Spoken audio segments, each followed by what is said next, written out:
जय माता की प्रिय भक्तों, आज है माघ मास के गुप्त नवरात्रि का तीसरा दिन और तीसरा दिन समर्पित है माँ त्रिपुर भैरवी को। तो माता रानी आपके जीवन में सदैव खुशियाँ रखे, आपका जीवन मंगलमय हो, आपके जीवन में कोई कष्ट न हो। इसी कामना के साथ में हम आज का जो वीडियो है उसकी कथा शुरू करेंगे। तो देखिए, पौराणिक कथाओं के अनुसार माँ भैरवी कौन है उसके बारे में मैं आपको बताने वाली हूँ। तो माँ त्रिपुर भैरवी जो है ना, पौराणिक कथाओं के अनुसार एक समय महर्षि परशुराम के शिष्य सुमेधा ऋषि द्वारा रचित त्रिपुरा रहस्यम में माँ त्रिपुर भैरवी का वर्णन मिलता है। इस ग्रंथ में भगवान परशुराम, दत्तात्रेय तथा हयग्रीव और अगस्त्य मुनि के माध्यम से वार्तालाप की शैली में भगवती के प्रकाट्य की कथा एवं महात्म्य का विस्तार से वर्णन किया गया है।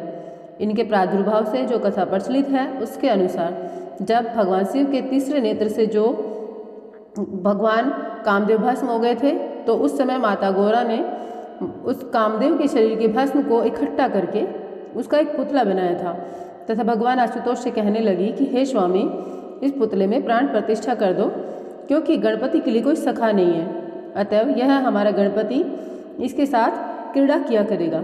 माँ जगदम्बा की विनती पर योगेश्वर भगवान महाकाल ने उस पुतले में प्राण प्रतिष्ठा कर दी, परंतु शिवजी के क्रोध में भस्म होने के कारण उस भस्म में तमोगुण के परमाणु थे। वह पुतला मनुष्य रूप धरकर जीवित तो हो गया, किंतु भस्म के तमोगुण होने के कारण वह असुर बना। इस भस्म के पुतले में जो जीव आया वह महालक्ष्मी के माणिक्य शेखर नाम का एक सेवक था। और वह घटना इस प्रकार थी कि एक समय गंगा तट पर माता लक्ष्मी तपस्या कर रही थी तथा अपने नेत्रों को बंद करके माता त्रिपुर सुंदरी का ध्यान कर रही थी। तो उन्होंने अपने सेवक माणिक्य शेखर से कहा कि देखो, मेरी तपस्या में कोई विघ्न नहीं पड़ना चाहिए, तुम सावधानी से रक्षा करो। ऐसा कहकर माताजी ध्यानमग्न हो गई तथा माणिक्य शेखर पहरा देता रहा। उसी समय रमणी अलकनंदा नदी में स्नान करने आई। अंदर गोता लगाते समय उनका पैर फिसल जाने के कारण वह डूबने लगी तथा उन्होंने अपनी सहायता हेतु चीख पुकार की। उनकी चीख पुकार सुनकर माणिक्य शेखर दौड़ता आया और रमणी के प्राण बचा लिए। उस रमणी का सुंदर यौवन देखकर माणिक्य शेखर के हृदय में काम प्रकट होता है। इस प्रकार माणिक्य शेखर का नीचतापूर्ण व्यवहार देखकर वह रमणी घोर पुकार करती है और माता लक्ष्मी की शरण में आ जाती है। उपयुक्त वृत्तांत जानने के बाद में माता लक्ष्मी ने माणिक्य शेखर को दैत्य बन जाने का श्राप दे दिया। तत्पश्चात उस माणिक्य शेखर के रूप उस पुतले में आ गई। इस प्रकार यह असुर बना तथा कुछ दिनों के पश्चात इसमें असुर भाव प्रकट होने लगे एवं वह गणेश जी को अपमानित तथा कार्तिक जी के साथ युद्ध करने लगा। अंततः उसने धन, वैभव, बल व शक्तियों की प्राप्ति के लिए उसने गंगा के किनारे 10,000 वर्ष तक तप किया। जब उसके तप से भगवान शंकर प्रसन्न हो गए तो उनके समक्ष पहुंचकर उनसे वरदान मांगने के लिए जब कहा तो दैत्य ने वरदान रूपी जीवन दान मांगा तथा अमृतों की अभिलाषा दिखाई, परंतु भगवान उसे अमर करने में असमर्थ थे। इस प्रकार वह निराश होकर पुनः तप करने चला गया तथा उसने 1,00,000 वर्ष तक तप किया। इससे संतुष्ट होकर भगवान आशुतोष ने उसे त्रिलोक पर शासन करने तथा देव, दानव, मानव आदि सभी पर विजय प्राप्त करने का वरदान दिया, परंतु ब्रह्मा आदि देवों को उसके अधीन नहीं रखा और न ही अमृत का वरदान दिया। वह दैत्य इससे संतुष्ट नहीं हुआ और पुनः तपस्या करने चल दिया। उपयुक्त उसने 2 करोड़ वर्षों तक घनघोर तपस्या कर डाली। उसके महान तप से इंद्र आदि समस्त देवताओं के सिंहासन हिलने लगे तथा पृथ्वी पर प्रलय सी आ गई। इस प्रकार संपूर्ण ब्रह्मांड की अर्थव्यवस्था नष्ट होती देख भगवान आशुतोष ने उस दैत्य को देवगण, नवमानव, योनिश प्राणी, वृक्ष, पर्वत, मृग, सर्प, पक्षी, कीट, पतंग आदि यज्ञ, गंधर्व, विद्याधर, किन्नर, पिशाच, ब्रह्मा, विष्णु, महेश तथा प्रचलित अस्त्र शस्त्र से मृत्यु न होने की आश्वस्ति दी। बस उस वरदान के मध्य में आकर उस दैत्य ने अपने आप को अमर समझकर देवताओं को कष्ट देने लगा तथा इंद्र आदि समस्त लोकों पर अपना आधिपत्य प्राप्त कर लिया। एक समय वह त्रिदेवों ब्रह्मा, विष्णु और महेश के लोकों पर विजय प्राप्त करने की इच्छा से उनके धामों की ओर कूच कर गया। उस दैत्य को अपनी तरफ आते देख त्रिदेव अपने धाम सहित अदृश्य हो गए। कुछ समय व्यतीत होने के पश्चात उसी दैत्य की मनोवृत्ति इंद्राणी के प्रति आकर्षित हुई। अतः इंद्राणी को ज्ञात होने के पश्चात वह अपने पिता पुलोम के साथ माता पार्वती के आश्रय में कैलाश पर्वत पर रहने लगी। जब उस दैत्य को यह पता चला कि इंद्राणी ने कैलाश पर आश्रय ले लिया है तो वह अपनी सेना सहित कैलाश की ओर चल दिया। परंतु उस समय गणेश जी को यह पता चला कि मेरा बचपन का सखा आ रहा है, तो वह प्रसन्नचित होकर उसका स्वागत करने पहुंचे। किंतु उस दैत्य में गणेश जी द्वारा दिया गया सम्मान का तिरस्कार करके वह उसका उपहास करने लगा। उसने कहा, जाओ अपने पिता शंकर से कहो कि इंद्राणी को लेकर मेरी शरण में आ जाएं। उसके अपमान भरे शब्द सुनकर श्री गणेश जी क्रोधित हो गए तथा दोनों के बीच में द्वंद्व युद्ध प्रारंभ हुआ। दैत्य के इस आचरण पर श्री भगवान महाकाल क्रोधित हो गए और उसकी ओर त्रिशूल लेकर दौड़े। तब भगवती पार्वती ने भगवान आशुतोष को रोककर कहा कि हे स्वामी, यह दैत्य आपके वरदान के कारण इतना बलवान हुआ है, अतः इसकी मृत्यु आपके हाथों से नहीं हो सकती। तत्पश्चात माता जगदम्बा ने हाथ में त्रिशूल उठा लिया तथा उसे भंड नाम से संबोधित करते हुए कहा कि तू यदि मेरे मेरु पर्वत के कैलाश शिखर पर आएगा तो तेरे सिर के 100 टुकड़े हो जाएंगे। उसी दिन से उसका नाम भंडासुर पड़ा। भंडासुर ने 10 दिशाओं को पालकी वाहन बनाया तथा शक्ति के पराक्रम से भंडासुर ने 100 ब्राह्मण पर अधिकार प्राप्त कर लिया।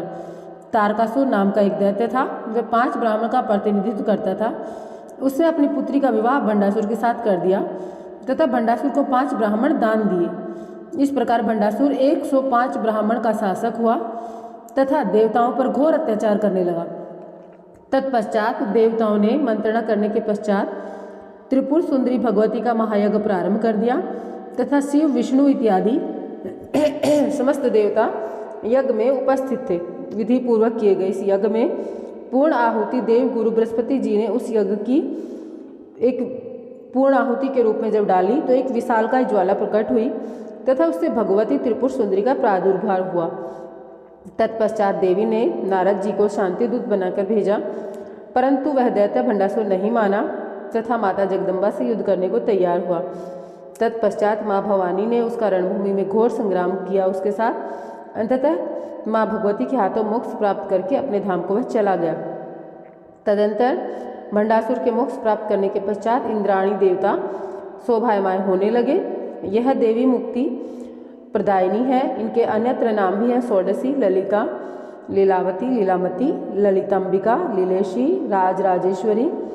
इनकी 4 भुजाएं तथा 3 नेत्र हैं। सदाशिव पर स्थित कमल के आसन पर विराजमान।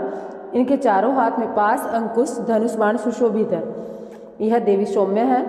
जो मनुष्य इस देवी का आश्रय पाता है उसमें तथा देवताओं में कोई अंतर नहीं माना जाता।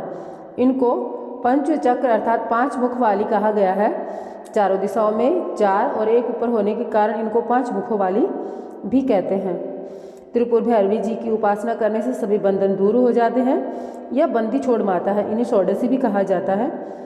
षोडशी को श्री विद्या भी माना जाता है। यह साधक को युक्ति और मुक्ति दोनों ही प्रदान करती है।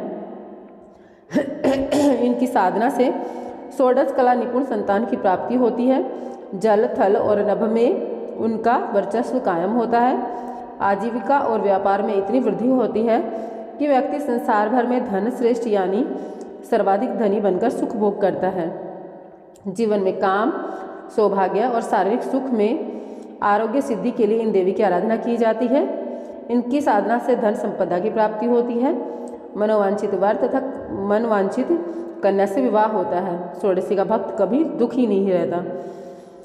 माँ षोडशी की साधना करने से हमारा मन जल्दी से विचलित नहीं होता तथा मन नियंत्रण में रहता है। यह हमारे मन को वश में करके उसे तृप्त करती हैं, उसे शांत करती हैं। माँ त्रिपुर सुंदरी की पूजा करने से हमें अपने मन को वश में करने तथा उसे इधर उधर भटकने से रोकने में आत्मिक शांति में बहुत सहायता मिलती है। तो प्रिय भक्तों, यहाँ पर जो गुप्त नवरात्रि का तीसरा दिन जो है माँ त्रिपुर भैरवी को जो समर्पित है, उनके प्रादुर्भाव की कथा मैंने आप लोगों को सुनाई। तो आप लोगों को अगर थोड़ा सा भी समझ में आया हो और थोड़ी सी भी अच्छी लगी हो तो वीडियो को लाइक कीजिएगा। चैनल पर पहली बार आए हैं तो चैनल को सब्सक्राइब कीजिएगा। हमारे चैनल पर माता के प्राकट्य की सारी कथाएं मैं आप लोगों के लिए लेकर आ रही हूँ। तो रोजाना वीडियो देखने के लिए चैनल को सब्सक्राइब करना होगा। कमेंट बॉक्स में एक बार जय माता की अवश्य लिखना। माता रानी आपके जीवन में सदैव खुशियों की बरसात रखे, यही कामना हमारी रहेगी। देखिए, हमारा सत्य सनातन धर्म जो है वो सर्वे भवन्तु सुखिनः सर्वे सन्तु निरामयाः सर्वे भद्राणि पश्यन्तु माँ कश्चित् दुःखभाग् भवेत्। इस बात पर चलता है तो हमारे सनातन धर्म के अनुसार आप लोग भी दुआ कीजिए कि सभी सुखी रहें, सभी निरोगी रहें, किसी के जीवन में कोई कष्ट न हो। और कमेंट बॉक्स में जय माता की लिख कर जाएं। तो जय माता की, आपका जीवन मंगलमय हो।